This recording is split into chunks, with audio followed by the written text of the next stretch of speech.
أعوذ بالله من الشيطان الرجيم بسم الله الرحمن الرحيم رب اشرح لي صدري ويسر لي أمري واحلل عقدة من لساني يفقهوا قولي. Today we shall continue with our lesson in business ethics, and this is the second lesson. So yesterday we covered the introduction part of business ethics. We defined what business ethic is, and we also talked about the difference between ethics and law, and the difference between ethics and morality. And we also went ahead to discuss the importance of business ethics.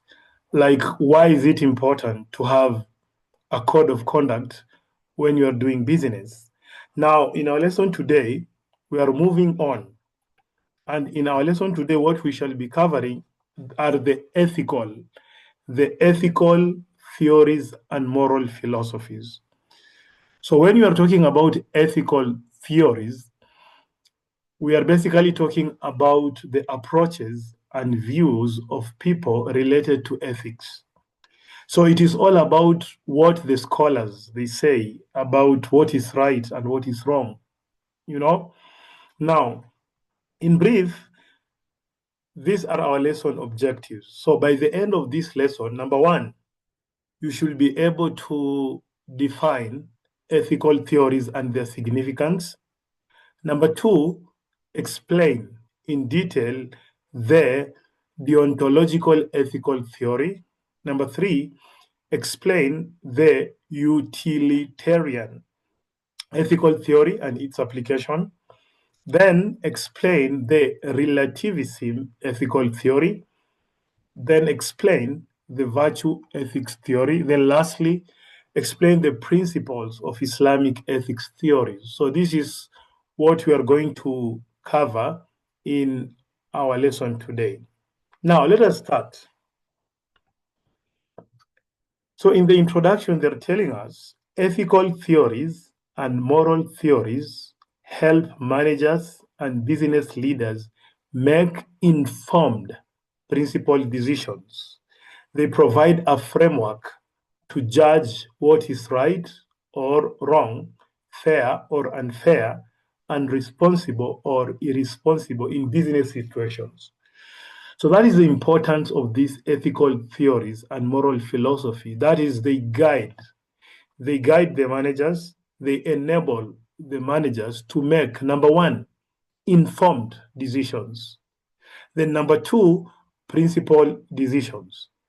So these theories, they provide a framework or a platform where you as a leader in an organization, you can know this is right and this is wrong. You can know this is fair or unfair, and you can know it is irresponsible or responsible to take this course of action. So that is the importance of the ethical theories. Now, so as we start, there are many theories.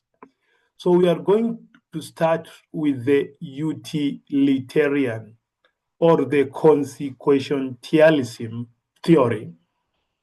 So what is the meaning of this?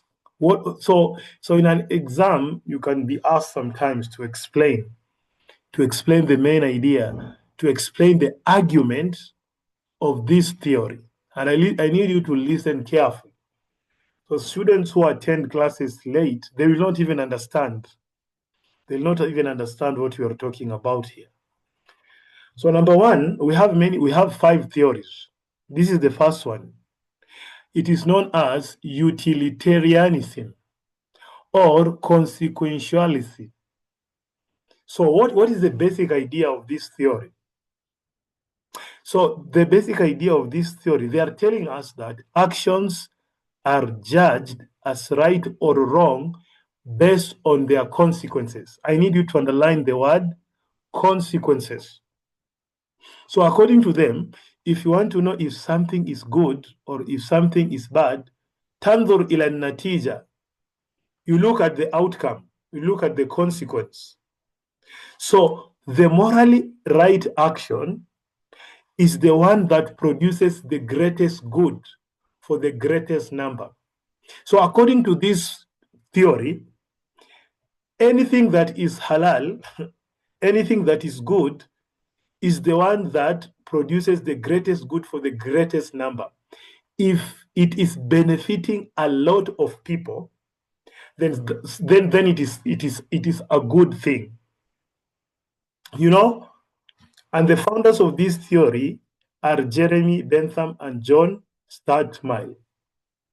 So this theory, it focuses on the outcomes and utility, that is happiness, benefit, or welfare.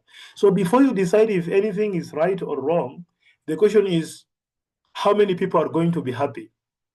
If many people are going to be happy, then that something should be good. So look at this example here. Look at this example. A company decides to close one of its factories to cut costs and prevent bankruptcy. Though some employees lose their jobs, the decision benefits the majority, saving thousands of jobs, keeping shareholders secure and customers supplied. This is a utilitarian decision focused on maximizing overall good. So they are telling us, for example, Dahabshil Bank. Dahabshil Bank, for example, is having a branch in Hargeisa, a branch in Boroma, a branch in Berbera, a branch in Mogadishu, ila ghairi dhalik. So today, Dahabshil Bank, can decide that it is going to close the branch in Mogadishu. Why? Because it wants to save money.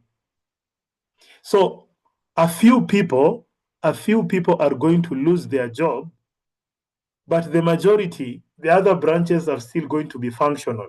So yes, a few people who are working in the Mogadishu branch, they are going to lose their jobs. But because that branch is being closed, many people are going, the other branches are going to be happy because they are not going to lose their job. So you sacrifice a few people for the benefit of the majority.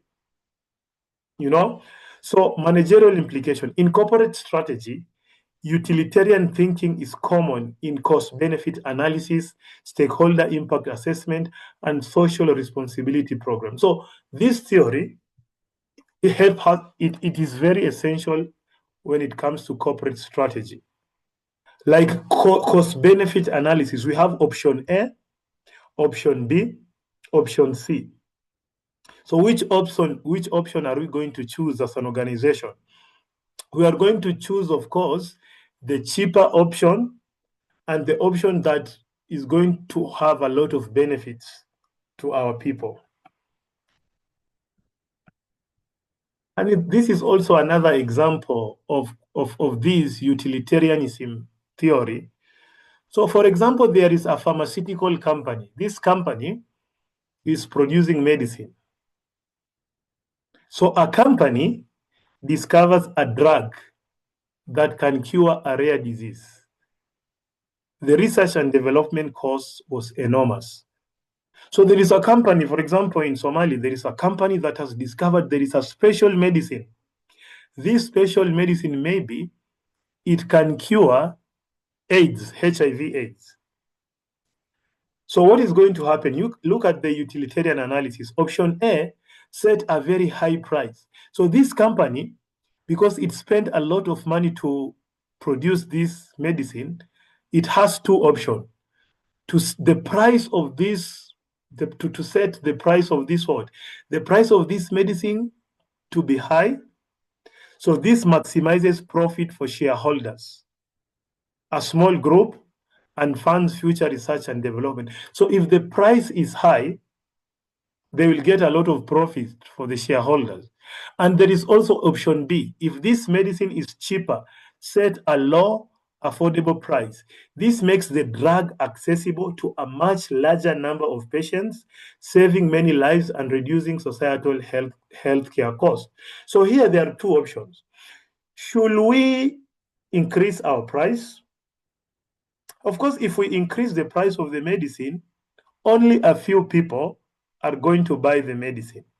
But if option 2, if we decrease the price, many people are going to buy. Many people are going to benefit.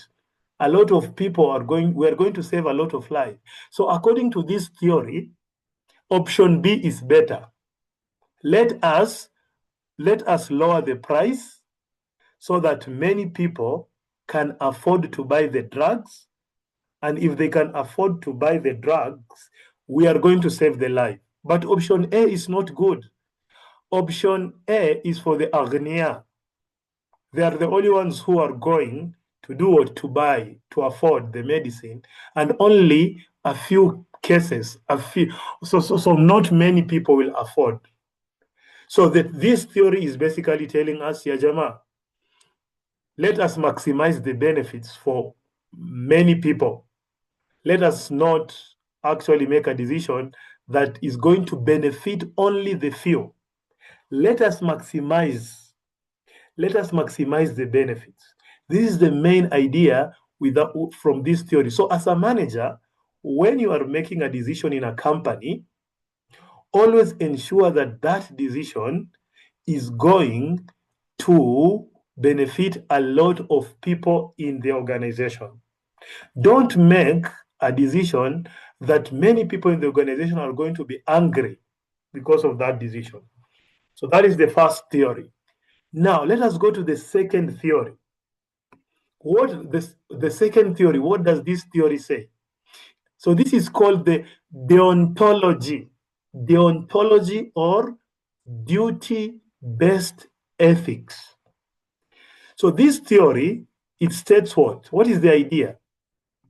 Actions are right or wrong based on principles or duties, not their outcomes. So this is completely the opposite of the first theory. So this one is telling us the right or wrong is based on al-mabadi. It is based on al-maham. It is not on the outcome. So the first theory was telling us, hey, Ajama, the outcome. If many people are going to benefit, that's a good decision. That is right. But here, they are telling us no. What is right or wrong is based on principles or duties. So what is their focus? Intention and adherence to moral rules. So this is do what is right, even if it leads to bad outcomes. Do what is right, even if it leads to bad outcomes. Don't care about an-natija. Just care about what I am doing is halal. What I am doing is right. Don't care about the consequence. If people will be happy, if they will not be happy, that is not your problem. Your problem is fil bidaya, I am doing what is right. I don't care about the result. This is the idea of this theory. So for example, a marketing manager refuses to manipulate product claims, even though exaggeration will boost sales, because truthfulness is a moral duty. So we have a marketing manager. So a marketing manager refuses to manipulate product claims because we have some companies when they are marketing their products. For example, they say this mobile phone, mashallah, the camera is very good. It has a big memory. The screen is very good, the battery. But sometimes there are some things in the product they don't exist in the product. So when you are the manager and you are doing any marketing, kul al-haqiqa, even if many people will not buy your product, just khalas, no problem, but I have done what is right.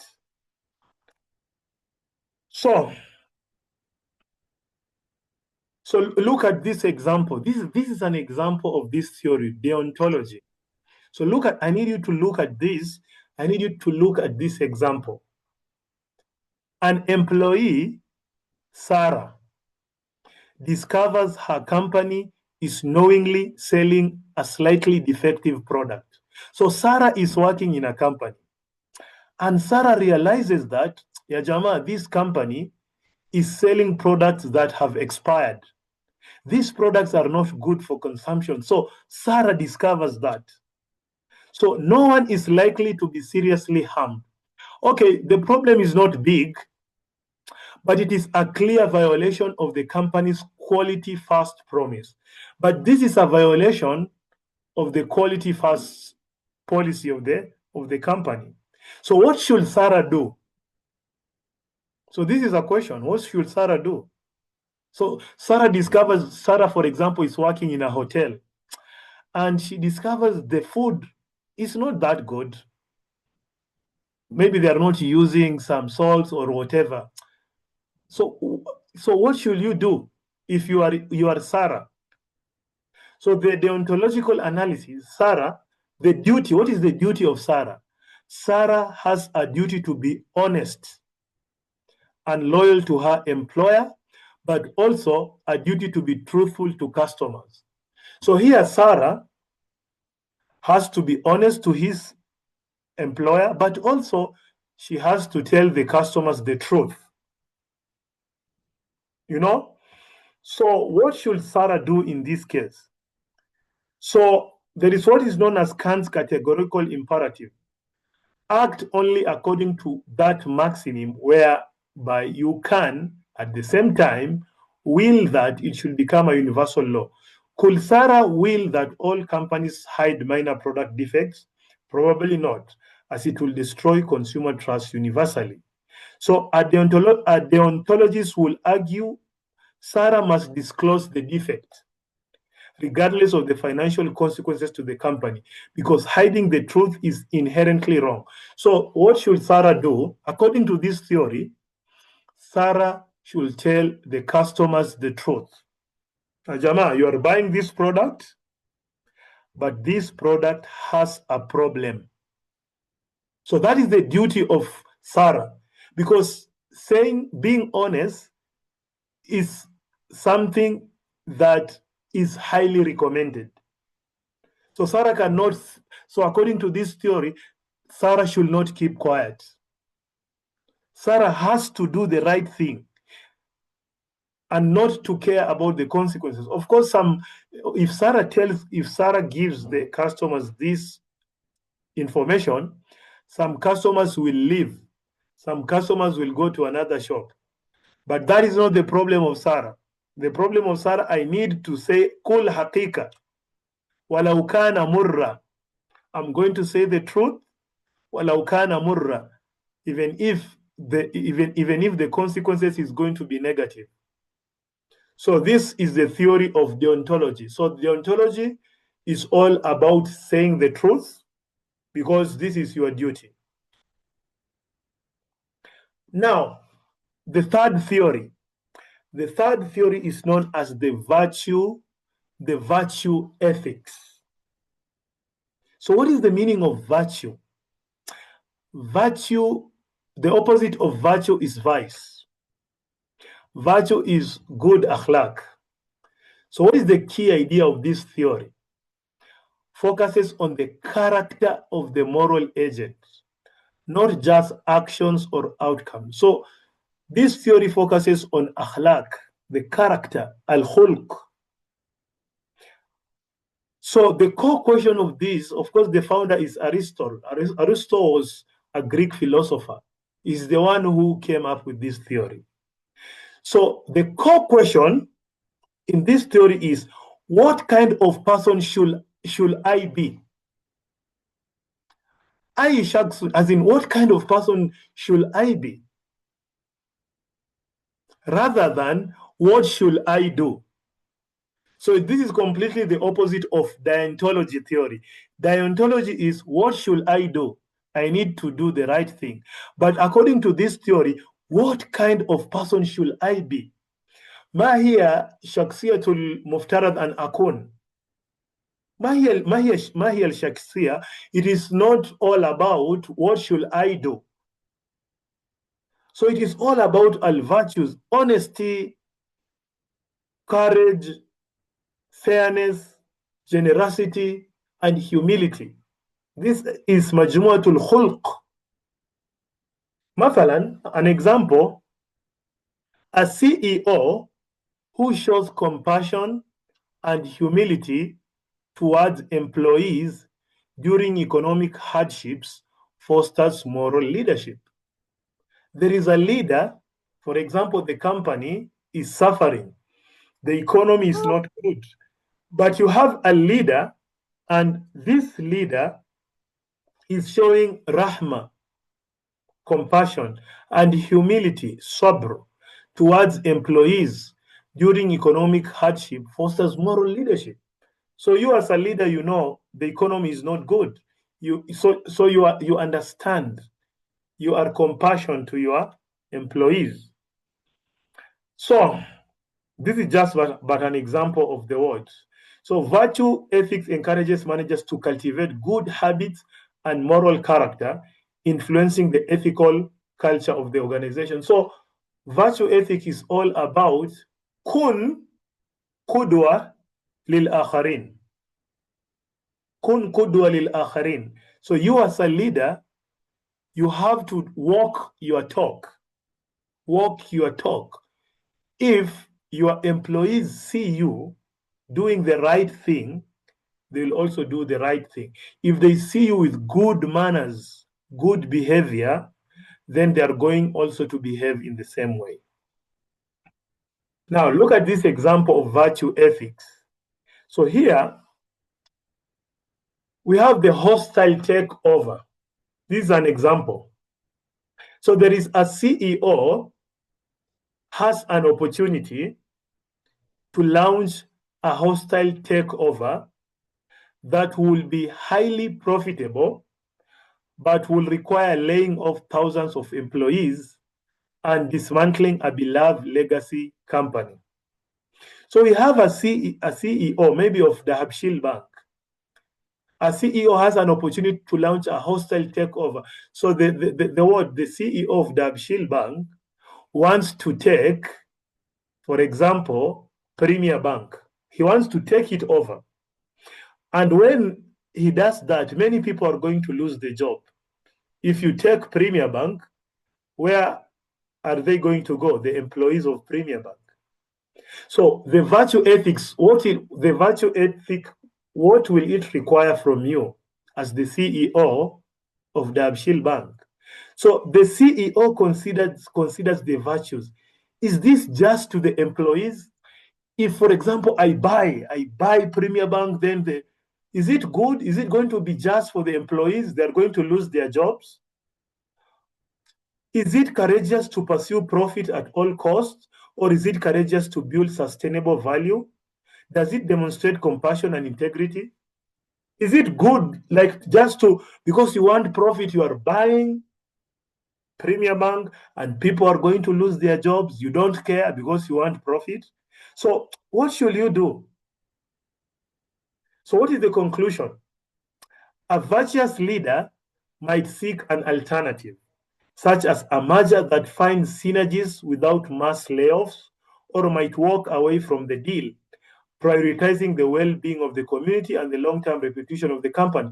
So a good leader will say what? I'm not going to take Premier Bank, but we can work together with Premier Bank so that the Premier employees cannot lose their job, or a good leader can decide, I cannot take Premier Bank because if I take it, there are some people who are going to lose their jobs. So this is how you should be thinking. Like al-khulq, before you do any decision. So you should not be selfish, you should not be greedy, but anta tuqaddim maslahatu al-am ala maslahatu al-khas. So you are not self-centered. You don't think about yourself. You think about, ya jama, if I do this, there are some people who are going to lose job. So akhlaqan, I'm going to leave it. I don't want those people to suffer. So that is the virtue ethics. So virtue ethics, this theory is based on al-khulq. Al-khulq هي التي تقودك في اتخاذ القرارات. Before you make any decision, you have to ask yourself, is it right? Is it just? Is it fair? Then once you get the answer, you can make that decision. Now, number 4, we have the rights and justice theory. Remember, all these theories are helping us to know what is right and what is wrong. And these are not Islamic theories, by the way. These are Western theories. We will come to the Islamic theories. So these are not our theories. These are the Western culture, Western scholars' theory. So it is still important for you as a student to know what they say.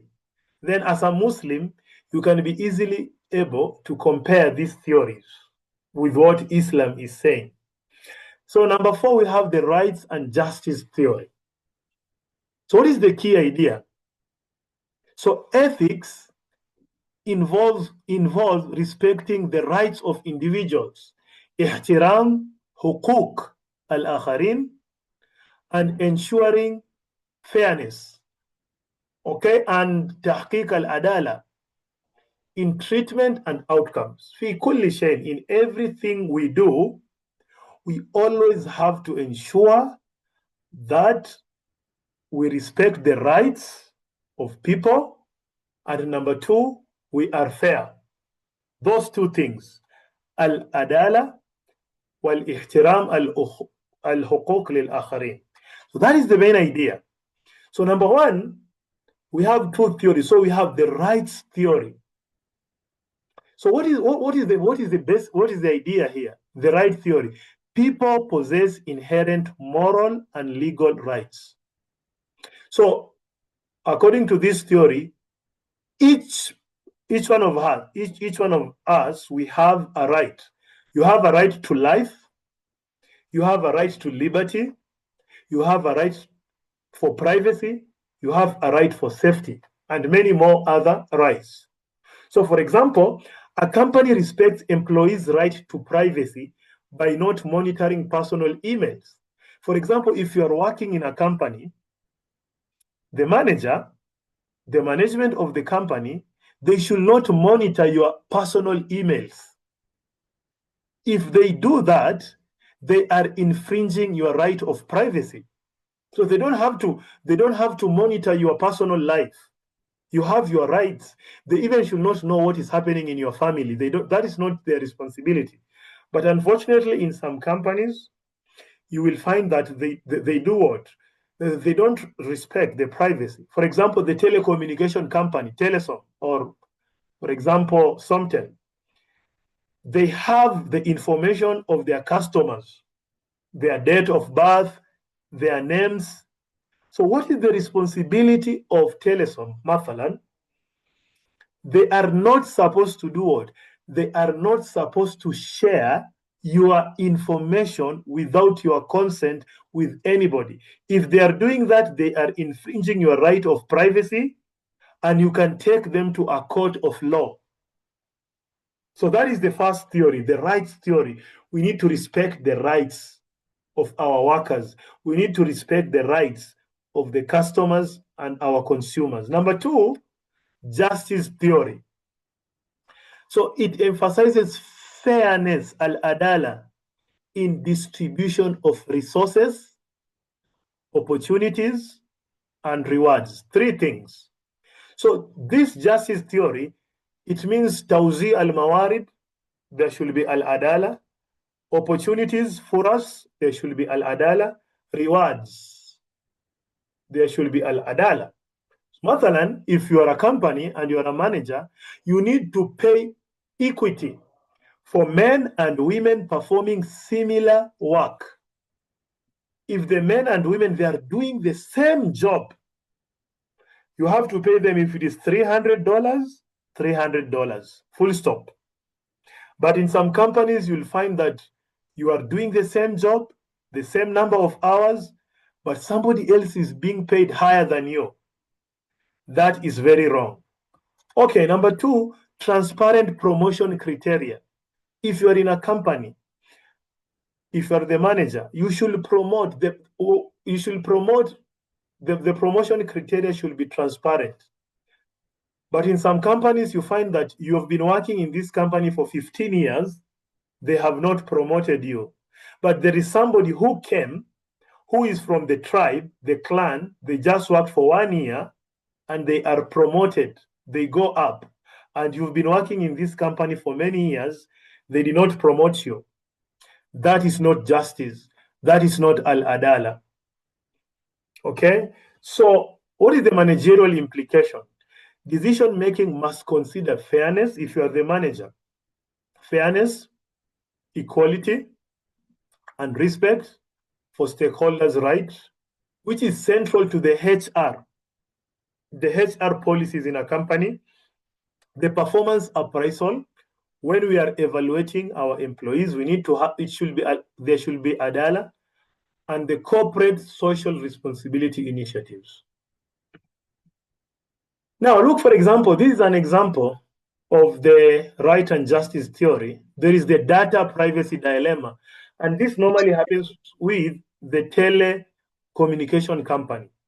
So a tech company can increase its advertisement revenue by selling detailed user data to third parties without explicit informed user consent. So there is a company, they can increase their profits or their revenue by selling their users' information to another person. So it's like Telesom, they can share with another company your information and they can get money without your consent. So the right and justice analysis. So this violates the user's right to privacy and their right to control their personal information. So the company should not do that. They should not share your information with a third party because it violates the user's right to privacy.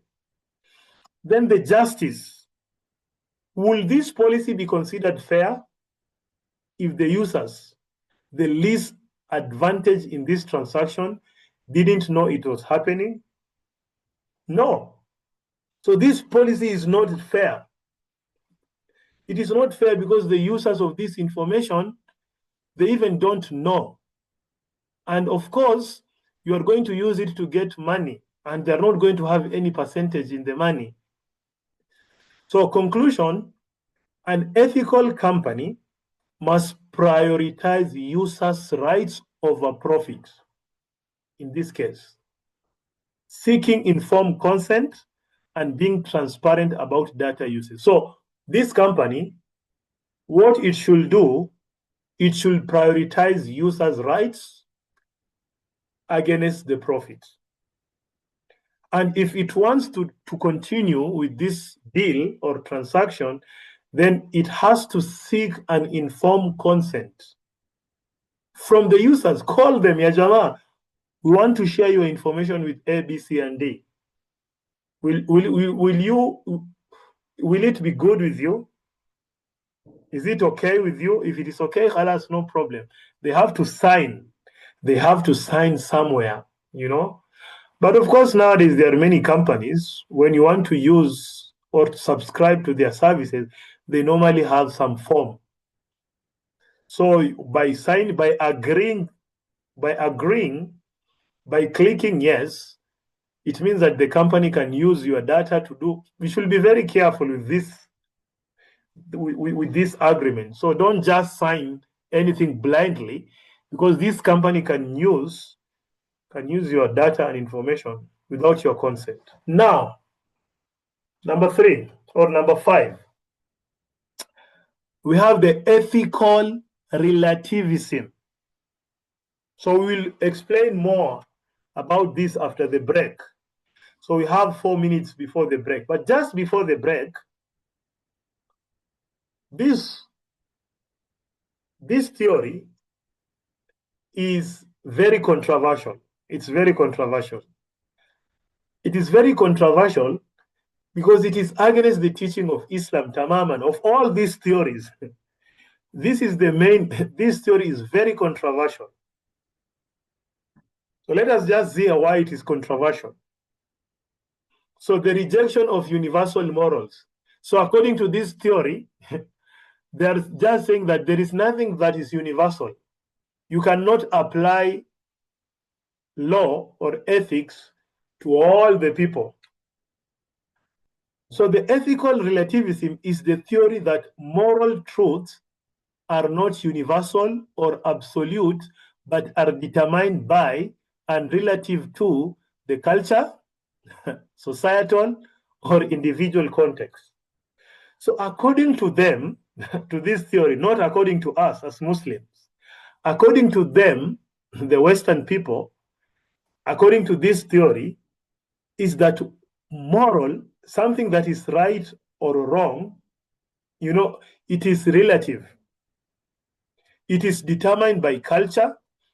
It is determined by the society. What the society? So if the society, if majority of people are eating ghat, then ghat is halal. Halal, because many people are eating ghat. So halal, that is halal, yani. Or sometimes individual context, according to them, even you as an individual, you can determine what is right or what is wrong. If I feel happy when I smoke cigarette, if I feel happy, then it is good. Why? Because it is making me feel happy. I'm happy when I'm taking cocaine. I'm happy when I'm drinking khamr. I'm happy when I'm working when I don't have hijab. I feel happy. So according to them, you so this is completely the opposite of Islamic teaching. Ittiba al-hawa was shahwat. So your shahwat decides what is right and what is wrong. And this has been prohibited in Islam. But we need to know this theory so that when you meet somebody with this kind of ideas, as a Muslim, you can know how to counter that person. So the central idea is captured in the popular saying, when in Rome, do as the Romans do. So according to them, when you go to America, do as the Americans do. If you go to UK, do as what they do there. So if I am a Muslim and I go to America, I should live my Islam. I need to behave like them. So this is the idea of this theory, Ajib, yani. Now this theory is divided into two. So number one, we have the cultural relativism, and number two, we have the subjectivist relativism. So this theory is divided into two. Now, before the break, we have 1 minute. So let us start with the cultural relativism. From the word culture, al-thaqafa, al-adad.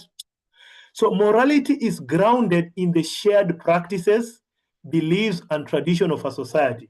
That what is halal or what is haram is based on the practices and beliefs and the tradition of a society.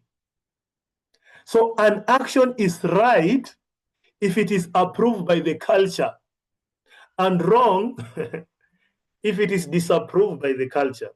Ajib, yani. So if the culture is saying khalas, yani, this is okay and this is bad, so the culture is the one that determines what is halal and what is haram. Musiba hadhi. So what is their key argument?